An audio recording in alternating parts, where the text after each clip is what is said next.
Bonjour, alors aujourd'hui au menu pompe de vidange de machine à laver. Voilà, c'est une Weber.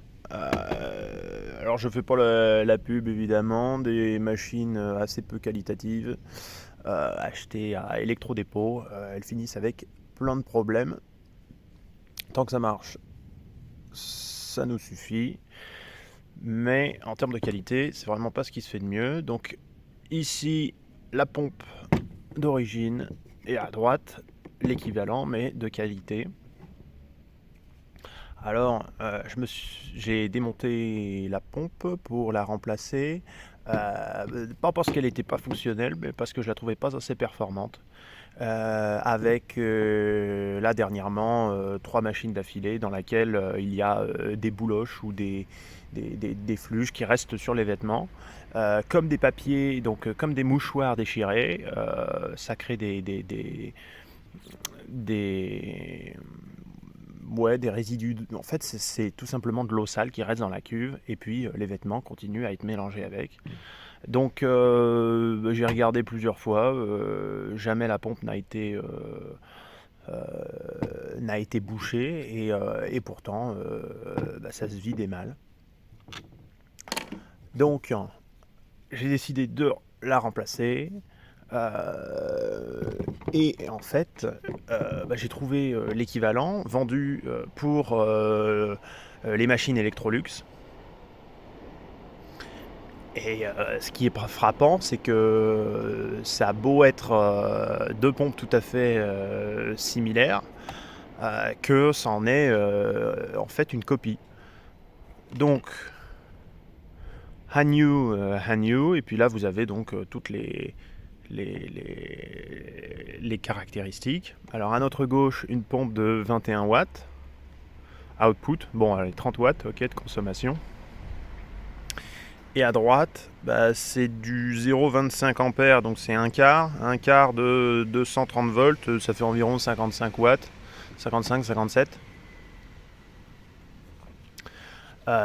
Et donc elle se veut plus puissante, celle à notre droite.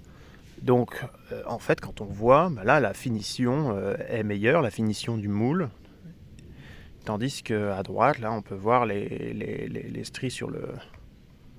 Vous voyez, c'est diminué, ou tout simplement les marquages du moule. Pourtant, ça se veut tout à fait similaire. Bon, pour ce qui en est de la mesure, pour montrer, alors oui, donc là ça se fait de l'autre côté, donc là j'ai l'appareil pour mesurer, hein. Je vais aller assez rapidement parce que j'avais pas trop envie déjà de faire la vidéo. Donc là on est à combien? 164, 165 ohms, 163. Et là,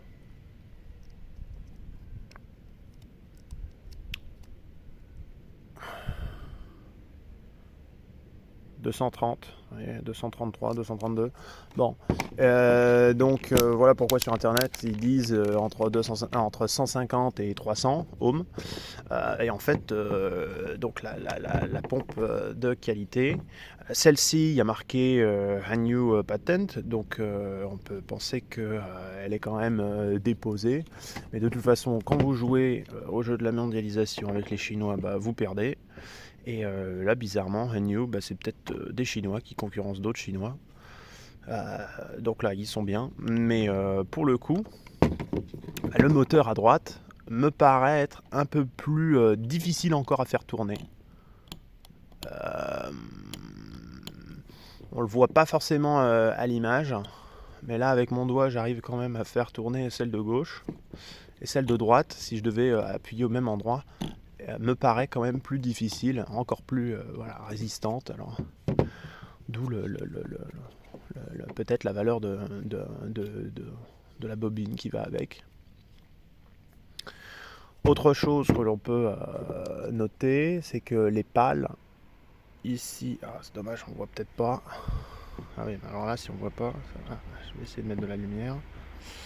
Alors, si on devait tourner la pale, prendre un tournevis, l'hélice, pale de l'hélice. Elle ressort pas parfaitement. Alors il y a de la luminosité, mais sur le téléphone on voit pas. Voilà. Ça tombe pas parfaitement au milieu, au centré, de façon centrée. Tandis que là, est-ce que là on arriverait à voir? Voilà, si je fais tourner là aussi l'hélice, voilà, la pale en est parfaitement centrée. Donc encore quelque chose d'intéressant. Alors c'est pas pour autant que l'hélice ne bouge pas un peu quand même de droite à gauche. Mais là la pièce est neuve, donc c'est bon, on peut faire confiance. Alors arrivée et sortie d'eau, bah oui, sortie c'est ok. Et puis bah quoi dire d'autre? Ça a l'air d'être les mêmes, le même montage, les mêmes montes, voilà, les mêmes endroits, vis, trou de vis. Donc là c'est vraiment les mêmes pièces. Je suis presque sûr que je peux également mettre la, voilà, visser le bouchon avec son espèce de filtre intégré. Et là, je sais pas pourquoi, ce qu'ils ont essayé de faire au niveau de l'hélice. Donc la pompe devait être comme ceci, voilà, avec les saletés en bas. Mais ça bloquait plus qu'autre chose, en fait. Donc elle n'était pas très puissante, je sais pas. Et pourtant, ça c'est une valeur de résistance qu'on retrouve sur pas mal de machines. Mais ça vaut pas le coup si ça fait pas son effet. Voilà.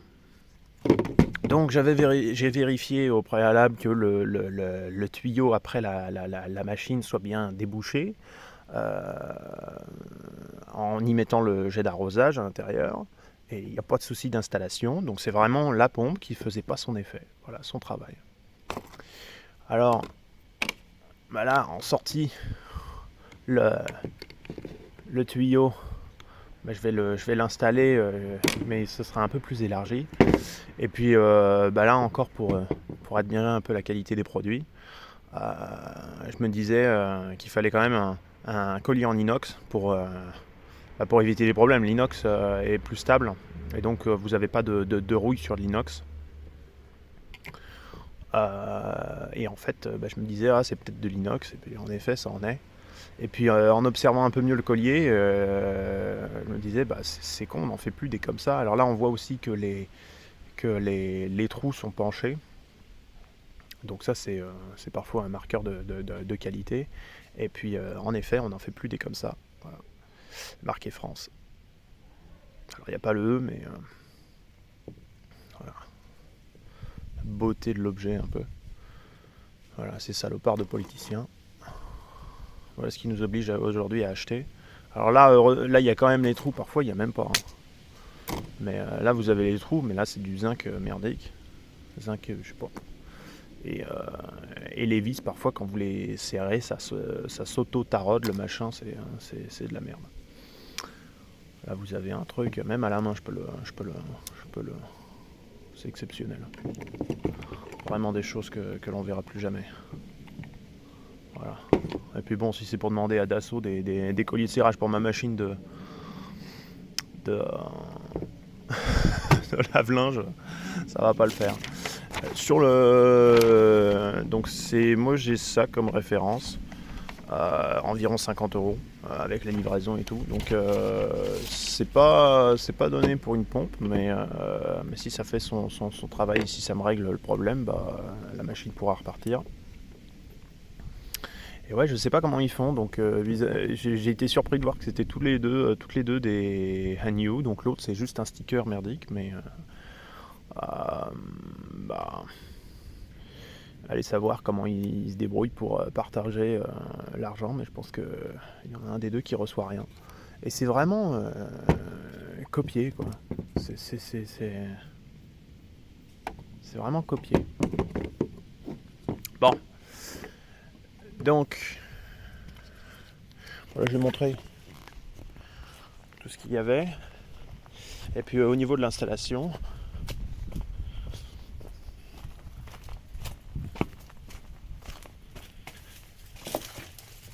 voilà. Donc c'est une petite machine de 5 litres. Et puis ça va venir s'installer derrière avec la prise électrique sur le dessus, les branchements. Et puis vous voyez, c'était ça, donc j'en ai déjà enlevé un. Et puis il n'y aura plus qu'à mettre une gaine thermo. Je vais essayer de vous montrer ce que ça donne. Donc si vous avez un tournevis trop gros, ça passe là. J'avais pas réussi avec l'autre. Donc en insérant correctement. Puis après, faut vous débrouiller.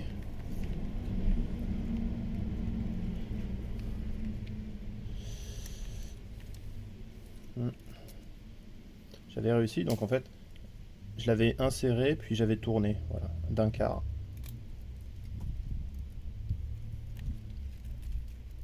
Alors il était sorti, mais on va prendre l'autre.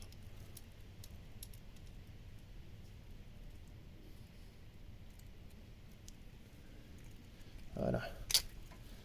Toc. Puis une gaine thermo par-dessus. Branchement, je sais même pas s'il y a un sens, à vrai dire. Et puis voilà, ça va le faire. Si la machine tourne à l'envers, si l'hélice tourne à l'envers, je sais pas du tout ce qui se passera. Bon, c'est comme ça, on verra bien. Et puis, je cherche également une autre façade. Donc on verra si je trouve une autre façade compatible, et puis je mettrai éventuellement dans la description. Parce que celle actuelle n'a pas de durée de programmation pour 1h20, 1h30, 1h30 quoi. Donc en fait là, à 40 degrés, 60 degrés, en fait on cuit les vêtements pendant 3h44, c'est n'importe quoi. Encore les politiciens qui sont après nous, donc ils nous font des cycles de lavage beaucoup trop longs pour soi-disant des économies d'eau, mais en fait ça économise pas l'électricité parce que allumer une machine pendant 3h40, vous êtes perdant. Donc vos vêtements sont fatigués, s'abîment, vous devez les racheter. Et puis s'ils ne sont pas encore abîmés, qu'ils sont encore métables, vous avez perdu en intensité de la couleur. Donc vous avez des vêtements simplement moins beaux. Voilà. Donc si vous voulez 1 heure, vous avez un lavage à froid. Donc en fait, c'est quoi? C'est un rinçage. Alors il y a bien un lavage à 30 degrés, mais le lavage à 30 degrés, ça y est, ça vous fait 3 heures. Ça vous remet dans des catégories de 3 heures, c'est pas marqué, mais je l'ai essayé. Voilà. Pour monter en chauffe et tout. Donc c'est comme ça qu'ils arrivent à faire des machines en catégorie A ou je ne sais quoi, quelle connerie. Et c'est en vous mettant des programmations de 3 heures. Parce que je sais pas quoi, la quantité d'eau est divisée par le nombre d'heures, donc à l'heure ça consomme peu d'eau. Ce qui est une imbécilité totale. Voilà. Merci ces crétins. Alors je dis hommes politiques, mais ce sont des... Je sais bien que ce sont des législateurs, mais à ce niveau-là c'est de la politique. Parce qu'a priori une machine qui rejette de l'eau, bon c'est peut-être pas le pire des déchets. Là par exemple la table est censée être blanche. À côté des villes vous avez des usines et puis là ça c'est de la pollution. Alors qu'est-ce que c'est? Du goudron, je sais pas, ça se dépose sur les bagnoles, c'est une horreur à nettoyer, on peut pas. Et puis on respire. Donc l'usine elle filtre pas assez ou elle vous recrache des nuages de pollution la nuit. Le matin ça sent la pollution. Quoi. Bon alors j'avais oublié de parler de ça. Donc évidemment le moteur c'est un alternatif 50 Hz, donc c'est le 50 Hz du réseau. Le branchement n'a pas d'importance, donc peu importe le fil que vous mettez. Que l'hélice tourne dans un sens ou dans l'autre, c'est pareil, l'eau sortira par l'extérieur, grâce à la force centrifuge. Et puis le panneau de contrôle, j'avais oublié de montrer la carte. Alors ici on est je filme avec une qualité améliorée pour bien vous montrer. Donc la molette, ceci est la petite carte de la molette sur laquelle se trouve la molette derrière. Là vous avez le buzzer, donc un point de colle au milieu. Alors pas que ça touche le diaphragme derrière, hein, mais peut-être cacher avec du scotch. Alors j'ai mis une vis parce que je trouvais que les boutons, que la carte jaune ne tenait pas bien lorsqu'on appuyait sur certains boutons. Et là ça évite à la commande au panneau de commande de s'enfoncer, au panneau des boutons, de s'enfoncer, donc une simple vis. Et voici la carte électronique, donc essentiellement d'alimentation avec les relais et les condensateurs. Et je sais que la carte améliorée a ici un plus grand connecteur, mais pas toujours. Donc voilà, pourquoi il y aurait sûrement certaines cartes compatibles. Après, le reste des connectiques, j'avais vu que c'était similaire. Il n'y avait juste pas les séparations à l'intérieur, mais ça n'empêche rien. Et malheureusement, un connecteur supplémentaire, peut-être est-ce pour une fonctionnalité de vapeur. Bon, allez savoir. Donc j'espère que si ce n'est qu'un connecteur qui n'est pas branché, ça devrait marcher. Mais un panneau de contrôle upgrade ou une upgrade, ouais, une amélioration permettrait de profiter d'autres programmes ou des programmes de plus courte durée. Parce que là, là c'est pas bon. Alors j'ai déjà tout remonté, mais une grande partie en tout cas, il manque le panneau. Et puis c'était relativement intéressant, il y avait l'arrivée d'eau.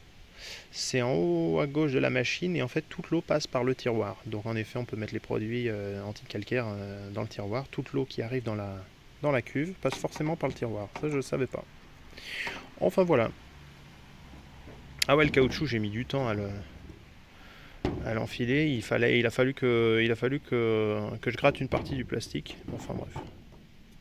Drôle d'histoire. Je peux plus montrer parce que j'ai remonté. Et puis voilà. Allez, à une prochaine.